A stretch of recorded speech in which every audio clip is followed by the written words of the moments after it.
Hello बच्चों, नमस्कार, राम राम। आज का हमारा जो टॉपिक रहेगा वो है characteristics of solution suspension and colloidal. यानी कि जो सेकंड चैप्टर हमारा चल रहा था, उस चैप्टर के अंदर हमने सॉल्यूशन होता क्या है वो पढ़ लिया था। उसके कंपोनेंट क्या होते हैं जिसके बारे में हमने पढ़ा था कि सॉल्यूट क्या होता है, सॉल्वेंट क्या होता है। फिर उसके बाद हमने 2-3 टाइप के सॉल्यूशन पढ़े थे कि सैचुरेटेड सॉल्यूशन क्या होगा, अनसैचुरेटेड सॉल्यूशन क्या होगा और सुपर सैचुरेटेड सॉल्यूशन क्या होगा। इन सब के बाद फिर हमने की थी कंसंट्रेशन ऑफ ए सॉल्यूशन की कोई भी सॉल्यूशन है उसकी कंसंट्रेशन का क्या मतलब है और कैसे उसकी कंसंट्रेशन हम डिफाइन करते हैं, कैसे निकालते हैं। उसके बाद इसका जो इस यूनिट के अंदर या इस चैप्टर के अंदर आपका जो टॉपिक आता है वो है भाई आपका properties of solution suspension and colloidal. तो सबसे पहले हम प्रॉपर्टीज करेंगे सॉल्यूशन की कि जो सॉल्यूशन होता है उसकी प्रॉपर्टीज क्या क्या है, कैसे पता चलेगा कि ये हमारा सॉल्यूशन होगा, ये हमारा कोलाइडल होगा, ये हमारा सस्पेंशन होगा। तो कोई ना कोई तो प्रॉपर्टी होगी इनकी। तो उन प्रॉपर्टीज के आधार पे इन तीनों को हम डिफ्रेंशिएट करेंगे। सबसे पहले बात करते हैं भाई सॉल्यूशन की। सॉल्यूशन होता क्या है? सॉल्यूशन एक होमोजीनियस मिक्सचर होगा। पहले भी बता चुके, होमोजीनियस का मतलब क्या होता है। होमोजीनियस का मतलब है कि जितने भी कंपोनेंट हैं किसी भी सॉल्यूशन में, जितने भी कंपोनेंट हैं अगर वो आपस में एक दूसरे के साथ मिक्स हो जाएं, डिसअपियर हो जाएं, तो वो आपका कहलाता था भाई सॉल्यूशन।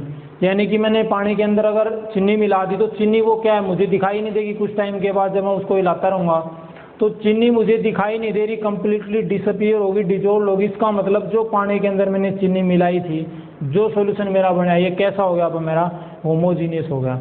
तो पहली कैरेक्टरिस्टिक्स तो यही है, पहली पहचान तो यही है आपकी सॉल्यूशन की कि सॉल्यूशन एक होमोजीनियस मिक्सचर होगा। ठीक है। उसके बाद बात आती है कि इसके साइज की। ये जो पार्टिकल्स होते हैं किसी भी सॉल्यूशन में, हमें पता है कि इस पूरे ब्रह्मांड के अंदर ऐसी कोई चीज़ नहीं है जो छोटे छोटे पार्टिकल से मिलकर ना बनी हो। तो हर एक चीज़ छोटे छोटे पार्टिकल से मिलकर बनी है। तो सीधी सी बात है भाई सॉल्यूशन के अंदर भी छोटे छोटे पार्टिकल्स होंगे। तो जो सॉल्यूशन के अंदर जो पार्टिकल्स होते हैं उन पार्टिकल्स का साइज कितना होगा भाई, डिपेंड करता है साइज के ऊपर। तो अगर हम सॉल्यूशन के बारे में डिस्कस करें तो सॉल्यूशन के अंदर जो साइज ऑफ पार्टिकल्स होता है वो होता है भाई 1 नैनोमीटर से भी छोटा। 1 नैनोमीटर से भी कम साइज के पार्टिकल्स होते हैं और इतने ज़्यादा छोटे होने के कारण ये हमें हमारी नंगी आंखों से दिखाई नहीं देते भाई। यही प्रॉपर्टीज हैं। क्या है? पहली प्रॉपर्टी ये थी कि सॉल्यूशन एक होमोजीनियस मिक्सचर होगा। होमोजीनियस का मतलब आपको बता दिया था कि जो सोल्यूट होगा वो सॉल्वेंट के अंदर कंप्लीटली डिसअपियर हो जाएगा, डिजोल्व हो जाएगा। दूसरा, पार्टिकल्स का साइज। पार्टिकल के साइज के आधार पर अगर हम सॉल्यूशन को क्लासीफाई करें तो क्या होगा कि सॉल्यूशन के साइज, पार्टिकल का जो साइज रहेगा वो 1 नैनोमीटर से स्मॉलर रहेगा, छोटा रहेगा भाई। उसके बाद अगर पार्टिकल का साइज इतना है तो तीसरी बात हम ये बताएंगे कि पार्टिकल का साइज छोटा होने के कारण वो हमें नंगी आंखों से दिखाई नहीं देते। ठीक है भाई। अगर नंगी आंखों से हमें दिखाई नहीं देते तो इसका मतलब एक चीज़ और भी है भाई कि अगर हमने पानी के अंदर मान लीजिए चीनी मिला दी। ये मेरे पास एक कंटेनर था और इसके अंदर पानी ले रखा भाई मैंने। अगर मैंने इसके अंदर शुगर डाल दी, चीनी मिला दी, तो इसका मतलब ये हुआ कि जब चीनी इसके अंदर कंप्लीटली डिजोल्व हो जाएगी, पूरी तरह से घुल जाएगी, तो चीनी के पार्टिकल तो मुझे इसके अंदर दिखाई नहीं देंगे। चीनी के पार्टिकल इसके अंदर से दिखाई नहीं देंगे। इसका मतलब अगर मैं यहाँ एक टॉर्च जला दूँ, अगर मैं यहाँ एक टॉर्च जला दूँ तो क्या चीनी के पार्टिकल्स मुझे हिलते हुए दिखाई देंगे भाई?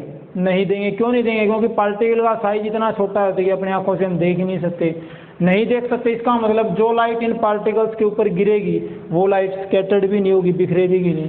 इसका मतलब चौथा पॉइंट क्या है कि सॉल्यूशन के अंदर जो पार्टिकल्स होते हैं उनका साइज छोटा तो होता ही है और छोटा होने के कारण ये टिंडल इफेक्ट को शो नहीं करते भाई। यानी the size of particles of solution is so smaller that they can not show the Tyndall effect. ये टिंडल इफेक्ट को शो नहीं करेंगे। क्यों नहीं करेंगे? पार्टिकल का साइज छोटा है। टिंडल इफेक्ट होता क्या है कि जब भी कोई लाइट किसी भी मीडियम के पार्टिकल पे गिरे तो गिरने के बाद वो स्कैटर्ड हो जाए, वो लाइट के पाथ को दिखा दे कि लाइट का जो रास्ता है वो ये है। तो एक ऐसा प्रोसेस, एक ऐसी फिनोमिना जिसके अंदर आपको लाइट जब मीडियम के पार्टिकल से टकराएगी तो टकराने के बाद आपको लाइट का रास्ता दिखाई दे दे, लाइट का पाथ विजिबल हो जाए, वो इफेक्ट कहलाता है टिंडल इफेक्ट। तो सॉल्यूशन के जो पार्टिकल्स होंगे उनका साइज बहुत ज़्यादा छोटा होता है, इसके कारण ये टिंडल इफेक्ट को शो नहीं करेंगे। दूसरा, उसके बाद ठीक है टिंडल इफेक्ट को तो शो नहीं करेंगे, तो एक चीज़ और रहेगी भाई, पार्टिकल का साइज इतना छोटा हो गया, टिंडल इफेक्ट को भी शो नहीं करे, नंगी आंखों से दिखाई भी नहीं दे रहे। इसका मतलब क्या है कि अगर आप उसको किसी फिजिकल प्रोसेस द्वारा अलग अलग करना चाहो, किसी फिजिकल प्रोसेस द्वारा अगर आप उन पार्टिकल्स को अलग अलग करना चाहो तो आप उनको अलग भी नहीं कर सकते भाई। ये हमारा नेक्स्ट पॉइंट बनेगा। कैसे? पानी में नमक मिलाया, क्या छानने के फिल्ट्रेशन मेथड द्वारा क्या मैं उसको अलग कर सकता हूँ भाई? नहीं कर सकता। हाँ, कोई ना कोई केमिकल रिएक्शन करवानी पड़ेगी, या तो मैं उसको हीट करवाऊंगा तो वो जो वाटर है वो आपका इवेपोरेट हो जाएगा और जो नमक है वो आपका बच जाएगा, शुगर है जो बच जाएगी। लेकिन फिल्ट्रेशन मेथड द्वारा, सिविंग मेथड द्वारा या हैंड पिकिंग द्वारा हम कोई भी फिजिकल मेथड लगा के उनके पार्टिकल्स को सेपरेट नहीं कर सकते। ठीक है भाई। उसका मतलब इसके बाद है भाई कि जो सॉल्यूशन के जो पार्टिकल्स होते हैं वो आपको दिखाई नहीं देते और सेटल डाउन हो जाते हैं। सेटल डाउन नहीं होंगे भाई।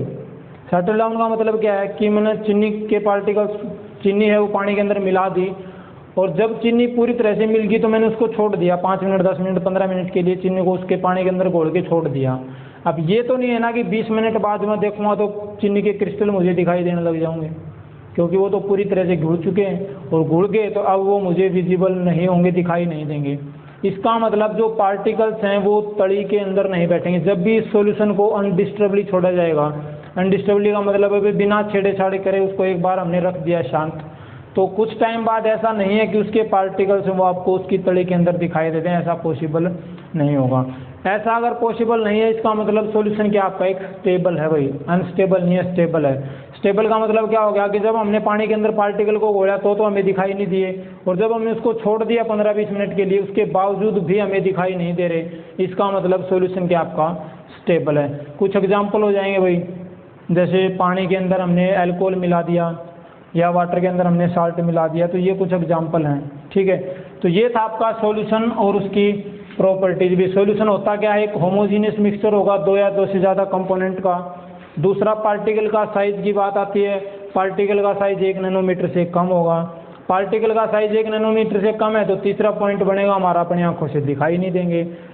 चौथा पॉइंट क्या बनेगा? अगर आंखों से दिखाई नहीं दे रहे, इसका मतलब इतने छोटे होते हैं, और छोटे होते हैं तो टिंडल इफेक्ट को शो नहीं करेंगे, टिंडल इफेक्ट नहीं दिखाएंगे, वो टिंडल इफेक्ट शो नहीं होगा। इसका मतलब क्या हो गया कि पार्टिकल का साइज बहुत छोटा है, बहुत छोटा होने के कारण टिंडल इफेक्ट शो नहीं करेंगे। टिंडल इफेक्ट शो नहीं करे तो साथ साथ एक बात और कह सकते हैं कि किसी भी फिजिकल प्रोसेस द्वारा हम उनको अलग भी नहीं कर सकते।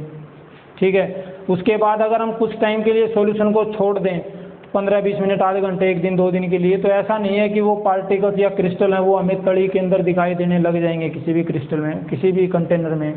तो इसका मतलब सॉल्यूशन क्या है भाई? स्टेबल है। ये कुछ एग्जाम्पल हो गए। तो ये तो प्रॉपर्टीज थी आपकी सॉल्यूशन की। अब हम पढ़ेंगे प्रॉपर्टीज ऑफ सस्पेंशन।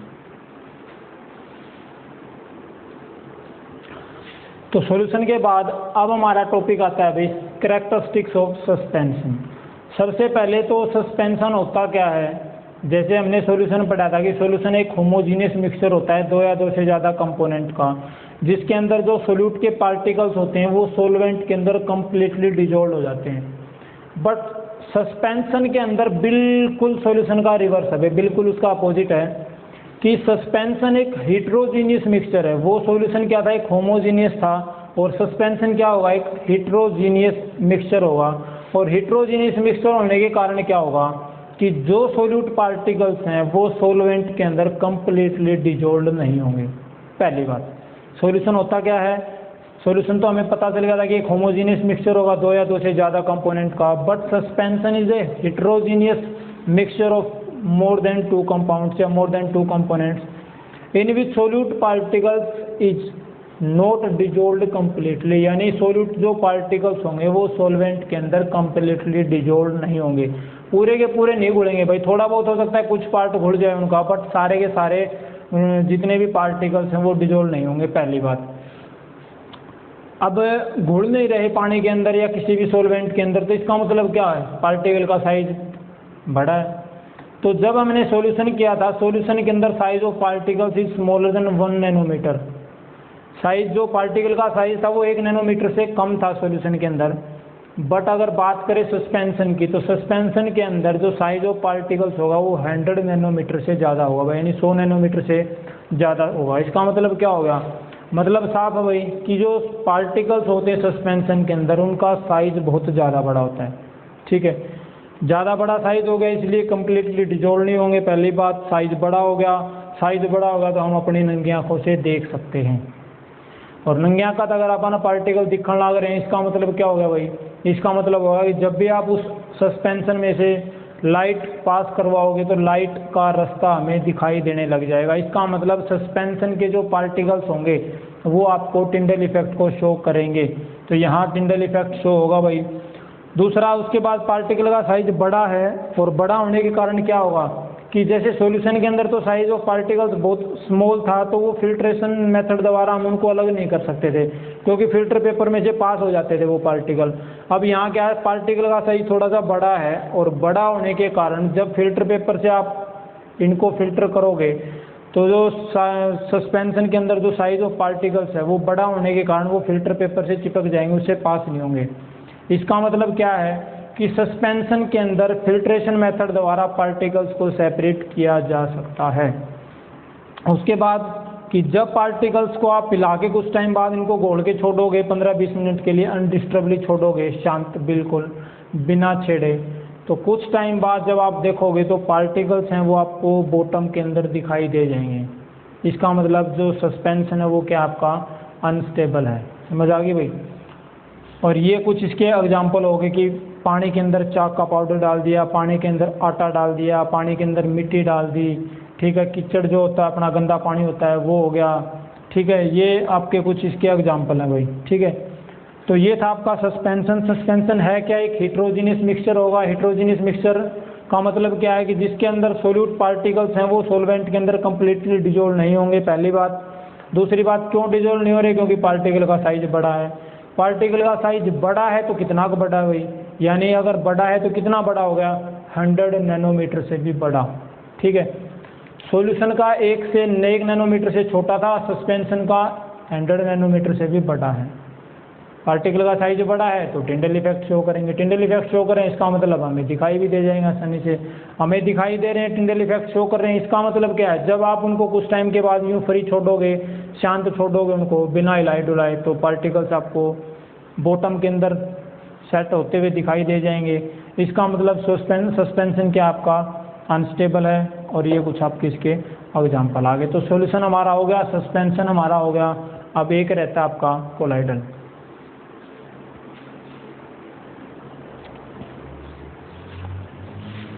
सॉल्यूशन और सस्पेंशन के बाद अब हम पढ़ेंगे भाई कोलाइडल सॉल्यूशन, यानी कोलाइडल सॉल्यूशन की क्या कैरेक्टरिस्टिक्स होनी चाहिए।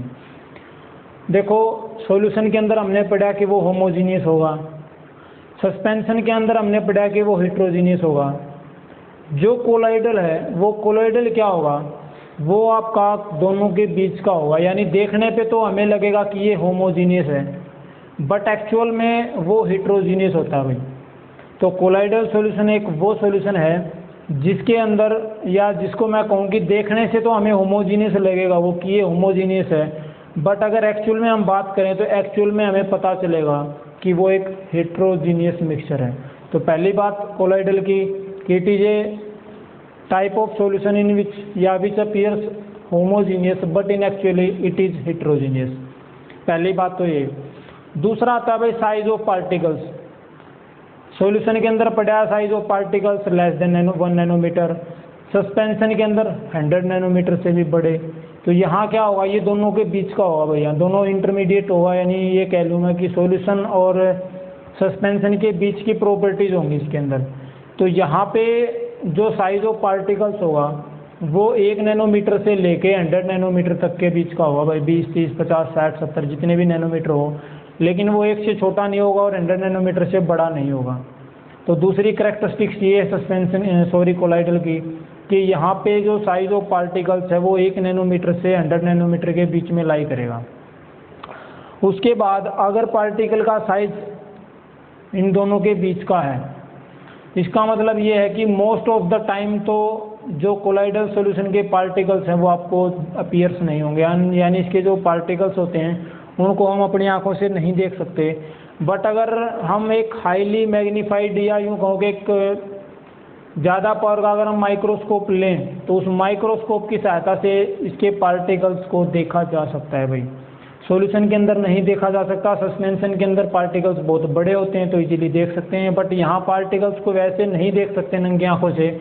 लेकिन अगर एक हाई पावर का टेलीस्कोप नहीं, माइक्रोस्कोप अगर हमने ले लिया तो उस माइक्रोस्कोप की सहायता से हम इसके पार्टिकल्स को देख सकते हैं भाई। उसके बाद पार्टिकल्स का साइज सॉल्यूशन की तुलना में तो बड़ा होता है, लेकिन इतना बड़ा नहीं होता कि वो आपके टिंडल इफेक्ट को भी शो ना कर सके। तो ये टिंडल इफेक्ट को दिखाएंगे यहाँ पे भाई। सॉल्यूशन के पार्टिकल का जो साइज होता है वो बहुत छोटा होता है, तो वो टिंडल इफेक्ट को शो नहीं करेंगे। बट जो कोलाइडल है इसके अंदर टिंडल इफेक्ट शो होगा, यानी ये लाइट को स्कैटर्ड करेंगे। जब भी लाइट आएगी टकराएगी तो जो कोलाइडल के पार्टिकल्स हैं वो लाइट को स्कैटर्ड कर देंगे। इसका मतलब यहाँ पे टिंडल इफेक्ट शो होगा। टिंडल इफेक्ट तो शो होगा, बट साइज ऑफ पार्टिकल्स इतना बड़ा भी नहीं है कि वो फिल्टर पेपर में से पास ना हो, ठीक है। इतना छोटा भी नहीं है कि लाइट को स्कैटर्ड ना कर सके, और इतने बड़े भी साइज के पार्टिकल नहीं है कि फिल्टर पेपर को क्रॉस ना कर सकें। तो ये फिल्टर पेपर को क्रॉस कर देंगे और हम इनको सेपरेट नहीं कर सकते। फिल्टर पेपर को क्रॉस कर देंगे, इसका मतलब क्या होगा, पार्टिकल का साइज छोटा रह गया ना, तो वो फिल्टर पेपर के अंदर से ही चला जाएगा। तो कोलाइडल के अंदर जो पार्टिकल्स होते हैं उनको हम किसी भी, या यूँ कहते हैं फिजिकल प्रोसेस द्वारा या फिल्ट्रेशन मेथड द्वारा हम पार्टिकल्स को सेपरेट नहीं कर सकते। उसके बाद ये स्टेबल होता है भाई। स्टेबल का मतलब, हाँ एक चीज़ और भाई, फिल्ट्रेशन मेथड से तो हम इनको सेपरेट नहीं कर सकते, बट एक मेथड और होता है भाई जिसको बोलते हैं सेंट्रीफ्यूगेशन। सेंट्रीफ्यूगेशन मेथड, इस मेथड द्वारा हम कोलाइडल पार्टिकल्स को सेपरेट कर सकते हैं। जैसे एक बिल्कुल कॉमन सा एग्जांपल है भाई, घर दूध बिलोया अगर आप जो मधानी होया अगर वो दूध लगाया अगर रही बोले अगर वो जब लगावा तो उससे घी नहीं निकलता दूध के अंदर। तो वो तरीका जो है, वो जो मेथड है जिसके अंदर किसी भी लिक्विड को बहुत तेज़ गति से किसी भी इंस्ट्रूमेंट की सहायता से घुमाया जाता है, तो वहाँ पे क्या होगा, बहुत ज़्यादा तेज़ गति से जब उनको घुमाया जाता है तो जो पार्टिकल्स हैं, कोलाइडल के जो पार्टिकल्स हैं वो सेपरेट हो जाते हैं भाई। तो फिल्ट्रेशन प्रोसेस द्वारा तो हम उनको अलग नहीं कर सकते। अब दूध को छानोगे सड़ने में से या फिल्टर पेपर में से, तो ऐसा तो नहीं है नहीं कि घी बच जाओगा उसके अंदर, ऐसा तो है नहीं। तो इसका मतलब फिल्ट्रेशन मेथड द्वारा तो हम सेपरेट नहीं कर सकते कोलाइडल को। बट अगर सेंट्रीफ्यूगेशन मेथड अगर हमने लगा दिया तो सेंट्रीफ्यूगेशन मेथड द्वारा हम इनको अलग कर सकते हैं भाई, ठीक है। उसके बाद ये स्टेबल होगा। स्टेबल का मतलब क्या है कि अगर आप कुछ टाइम बाद कोलाइडल को अगर यूँ रख भी दोगे तो आपको जो पार्टिकल्स हैं वो बॉटम के अंदर अपीयर्स नहीं होंगे, बॉटम के अंदर दिखाई नहीं देंगे किसी भी कंटेनर के। तो जो सॉल्यूशन है ये कोलाइडल सॉल्यूशन, ये आपका एक स्टेबल सॉल्यूशन है। एग्जांपल क्या होगा भाई, जेल वगैरह होते हैं जो सेविंग फोम, तो ये होगी जो सेविंग क्रीम आती है वो होगी, और जेल जो हेयर बालों के अंदर यूज़ किया जाओ है जेल, वो जेली, जो जैम वगैरह होते हैं जो ब्रेड के ऊपर लगाया जाओ जैम, रोटियों के ऊपर लगाया जाता है जैम्स वगैरह, वो जो होते हैं वो आपके कोलाइडल के एग्जांपल हैं। आपका जो ब्लड है वो भी एक कोलाइडल का एग्जांपल है भाई, क्योंकि ब्लड में जब हम देखते हैं तो इसके कंपोनेंट हमें दिखाई नहीं देते, बट अगर हम हाई पावर के मैग्नीफिकेशन या मैग्नीफाइड माइक्रोस्कोप की सहायता से देखेंगे तो ब्लड के कंपोनेंट हमें दिखाई दे देंगे। तो एक ब्लड हो गया आपका, एक सोप सॉल्यूशन हो गया, साबुन के पानी का अगर जो हमारा घोल होता है वो भी आपका एक कोलाइडल का एग्जांपल है।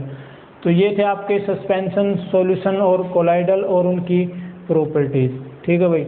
अब हम पढ़ेंगे सोल्युबिलिटी, और सोल्युबिलिटी का के ऊपर क्या इफेक्ट है टेम्परेचर का और प्रेशर का। लास्ट टॉपिक बचता है आपका। उसके बाद हमारा जो टॉपिक बचता है भाई चैप्टर का सबसे लास्ट टॉपिक, वो है सोल्युबिलिटी, जिसको बोलते हैं घुलनशीलता।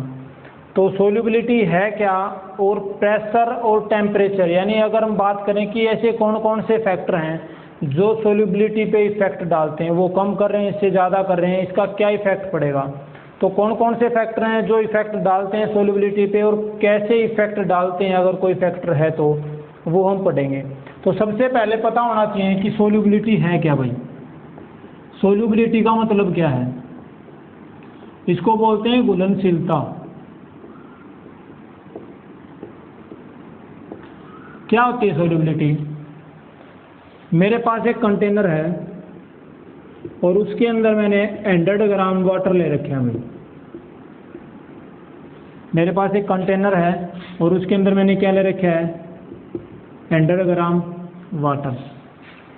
और मैं इसके अंदर साल्ट मिला रहा हूँ, नमक मिलाता जा रहा हूँ।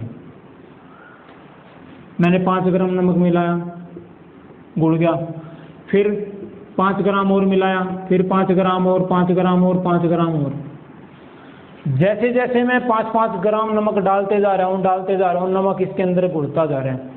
ध्यान रखना, जो टेम्परेचर था, मान लीजिए मैं इसको 25 डिग्री सेल्सियस रूम टेम्परेचर के ऊपर ले रहा हूँ भाई, टेम्परेचर चेंज नहीं कर रहा। मेरे पास एक कंटेनर है, 100 ग्राम वाटर ले लिया मैंने, इसके अंदर 25 डिग्री रूम टेम्परेचर यहाँ पे रख रखा है मैंने इस कंटेनर को।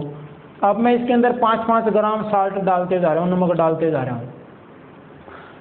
क्या होगा? मैंने 5 बार करके और 25 ग्राम नमक डाल दिया।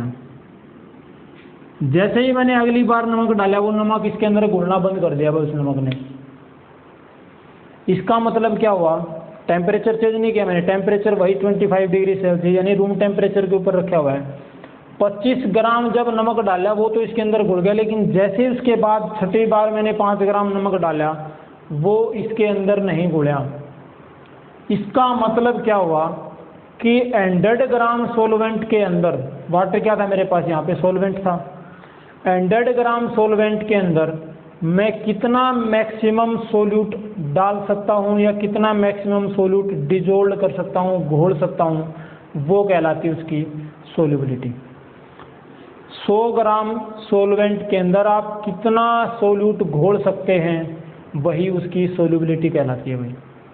The maximum amount of solute that can be dissolve in 100 gram of solvent. समझ आ गई?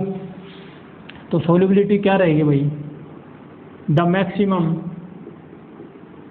Amount of solute, the maximum amount of solute that can be dissolved, that can be dissolved in 100 gram solvent, वो कहलाएगी आपकी भाई solubility. समझ आ गई? यानी 100 ग्राम solvent के अंदर मैंने कितना साल्ट डाला भाई, कितना नमक घोल सकता था आसानी से? 25 ग्राम। तो इसकी सोल्यूबिलिटी पर कितनी आ गई भाई? 25 gram at constant temperature. Temperature change नहीं करना आपको, ये बात ध्यान रखना भाई, एट कांस्टेंट टेम्परेचर। एक बार स्टार्टिंग में जिस टेम्परेचर पे घोलना स्टार्ट कर रहे हो, चाहे आप 50 डिग्री पे ही घोलना स्टार्ट कर दो, but her bar temperature same रखना, अब कि उसके बाद बढ़ाना नहीं है, ना ही कम करना। तो एक निश्चित तापमान के ऊपर 100 ग्राम सोलवेंट के अंदर आप कितना मैक्सिमम सोल्यूट डाल सकते हो, वो कहलाएगा आपका सोल्यूबिलिटी। ठीक है? अब इस सोल्यूबिलिटी को कुछ फैक्टर हैं जो इसके ऊपर इफेक्ट डालते हैं भाई, और वो कौन कौन से फैक्टर हैं भाई? 2 फैक्टर काम करेंगे।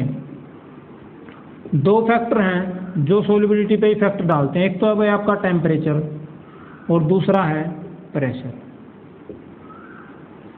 एक टेम्परेचर है और एक प्रेशर है। ये 2 फैक्टर ऐसे हैं जो सोल्यूबिलिटी को प्रभावित करते हैं।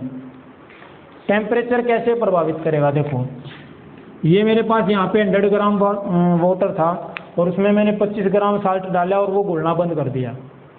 अब मैंने क्या किया, इस कंटेनर को उठाया और इसके नीचे हीट आग जलानी शुरू कर दी भाई। जैसे ही मैंने इसको गर्म करना स्टार्ट किया, उसके बाद मैंने नमक डाला। जैसे जैसे टेम्परेचर बढ़ता गया, वैसे वैसे नमक उसके अंदर घुलता चला गया। जैसे जैसे टेम्परेचर बढ़ता गया, वैसे वैसे नमक इसके अंदर घुलता चला गया। इसका मतलब क्या हुआ कि जब आप टेम्परेचर को इंक्रीज करोगे, ऑन इंक्रीजिंग टेम्परेचर,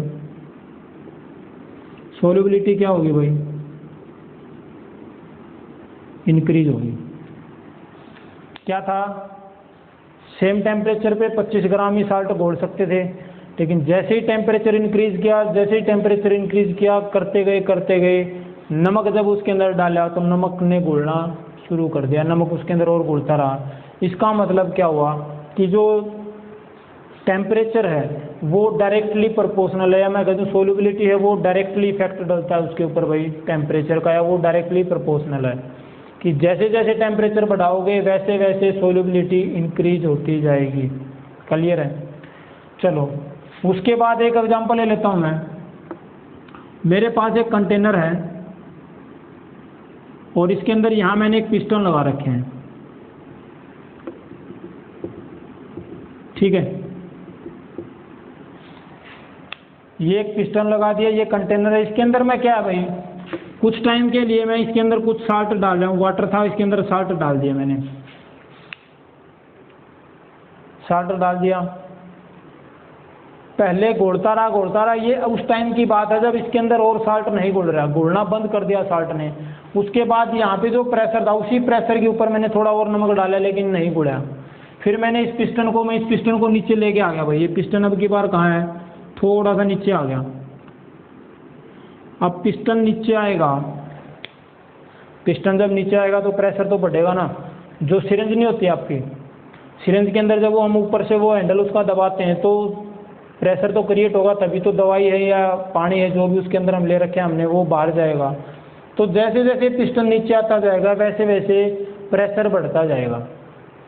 लेकिन जब ये प्रेशर बढ़ रहा है तब भी मैंने इसके अंदर थोड़ा सा और साल्ट डाला, साल्ट पे कोई इफेक्ट नहीं पड़ा। इसका मतलब क्या हुआ कि प्रेशर का कोई इफेक्ट नहीं है भाई, नो इफेक्ट ऑन सोल्युबिलिटी।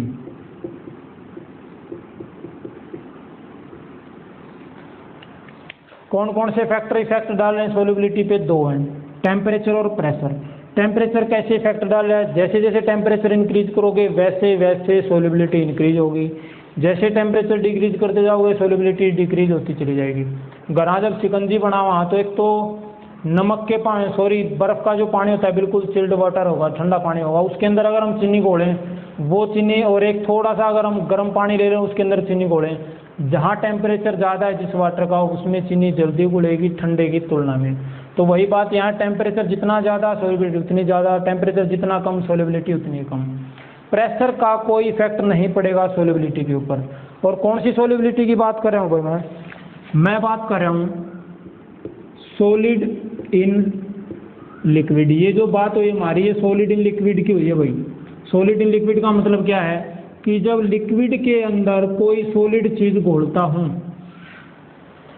जब किसी भी लिक्विड में सॉलिड चीज़ घोलता हूँ तब जाके टेम्परेचर का इफेक्ट क्या रहेगा, इंक्रीज। टेम्परेचर इंक्रीज तो सोल्युबिलिटी इंक्रीज, टेम्परेचर डिक्रीज तो सोल्युबिलिटी डिक्रीज। बट जब मैं किसी लिक्विड के अंदर सॉलिड को घोलता हूँ तो प्रेशर का कोई इफेक्ट नहीं रहता। यानी ये सॉलिड लिक्विड था मेरे पास पानी, इसके अंदर मैं चीनी डाला था, नमक डाला था ना, वो क्या था, सॉलिड था। तो लिक्विड के अंदर जब सॉलिड डालूंगा तो वहाँ प्रेशर का कोई इफेक्ट नहीं पड़ेगा सोल्युबिलिटी के ऊपर। ठीक है, अब मैं बात करता हूँ भाई गैस इन लिक्विड। ध्यान देना भाई, यहाँ दो चीज़ें नई देखने को मिलेंगी। ये तो कॉमन सी बात है, जब सॉलिड को लिक्विड में घोलोगे तो टेम्परेचर का क्या इफेक्ट रहेगा बता दिया, प्रेशर का कोई इफेक्ट रहेगा ही नहीं।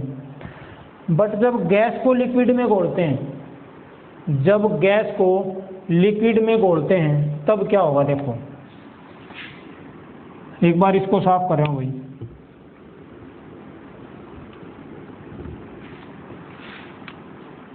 टेम्परेचर का क्या इफेक्ट रहेगा और प्रेशर का क्या इफेक्ट रहेगा। जब गैस पानी के अंदर घुलेगी तो टेम्परेचर का क्या इफेक्ट रहेगा। देखो मेरे पास एक कंटेनर था और मैंने इसके अंदर पानी ले रखे हैं और इसको मैं गर्म करवा रहा हूँ भाई। ठीक है, पानी था कंटेनर के अंदर, मैंने इसको गर्म करवा दिया। जब इसको गर्म करवाया मैंने तो जैसे इसको धीरे धीरे गर्म करते जाएंगे वैसे वैसे क्या होगा भाई, पानी के अंदर से बुलबुले उठने स्टार्ट हो जाएंगे भाई। जब टेम्परेचर बढ़ा रहे हैं तो ऑब्वियस सी बात है पानी गर्म होगा, गर्म होके उबलेगा, भाप बनेगी। तो पानी के अंदर जो गैस घुली हुई है, सीधी सी बात है, पानी के अंदर गैसेज घुली रहती हैं जो सोल्यूबल है वो।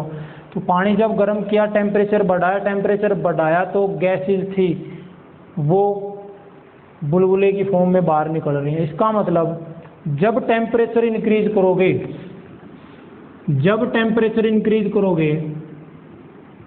सोल्यूबिलिटी क्या होगी भाई, डिक्रीज हो जाएगी। किसकी बात कर रहा हूँ, ध्यान रखना ये बात। जब गैस को लिक्विड में घोल रहे होते हैं, ये तो कॉमन सी बात है, बता देंगे। जब गैस को लिक्विड में घोल रहे होते हैं तब टेम्परेचर का क्या इफेक्ट रहेगा कि जब टेम्परेचर इंक्रीज करेंगे सोल्यूबिलिटी डिक्रीज हो जाएगी। सोल्यूबिलिटी डिक्रीज क्यों होगी भाई, सोल्यूबिलिटी डिक्रीज इसलिए होगी क्योंकि जो गैस इसके अंदर घुल रही थी वो जैसे टेम्परेचर इंक्रीज किया धीरे धीरे बुलबुले की फॉर्म में या बबल्स की फॉर्म में बाहर निकलने स्टार्ट होगी। तो जब टेम्परेचर इंक्रीज किया तो सोल्यूबिलिटी डिक्रीज। उसके बाद आता है भाई प्रेशर का क्या इफेक्ट है। यहाँ बात करेंगे प्रेशर की।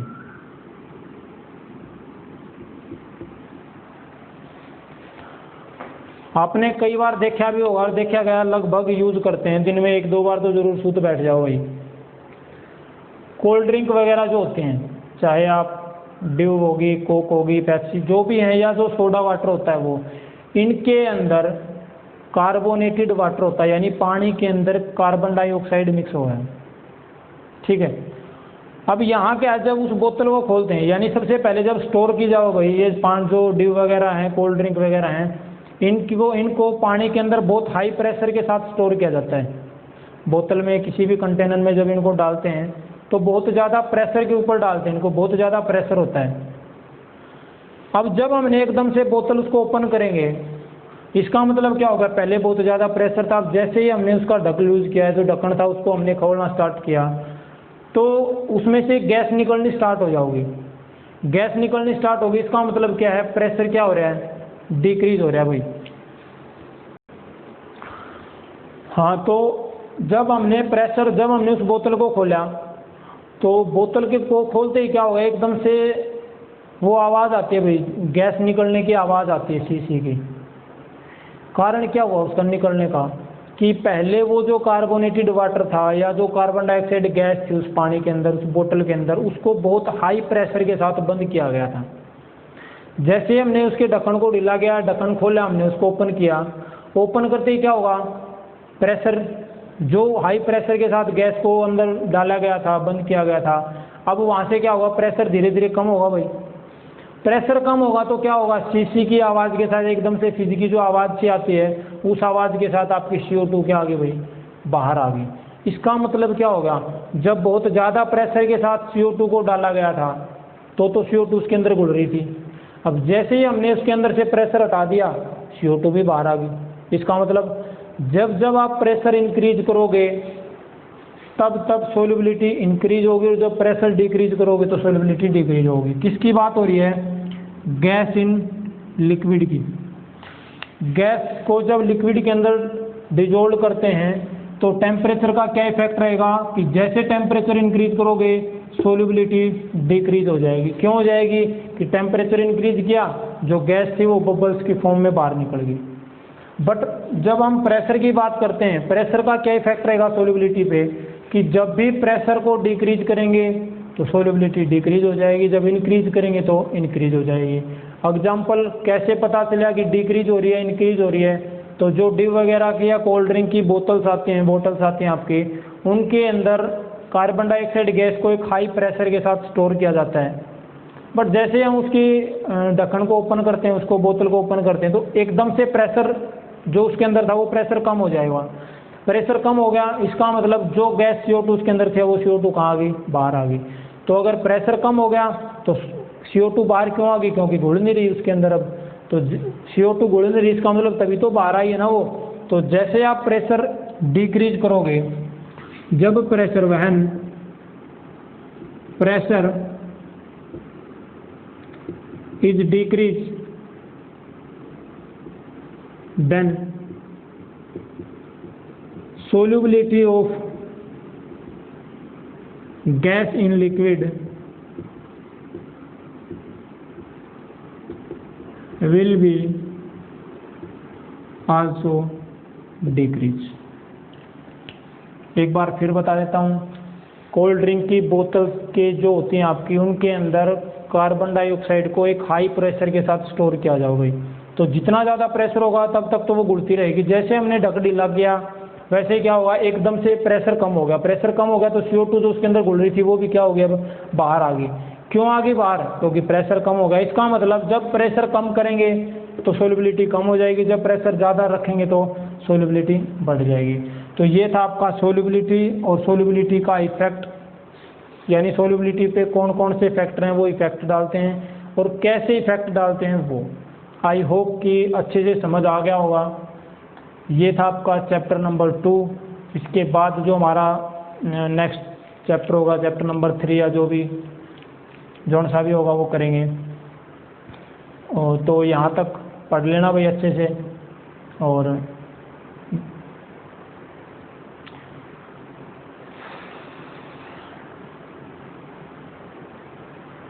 कुछ नहीं कहना। Thank you.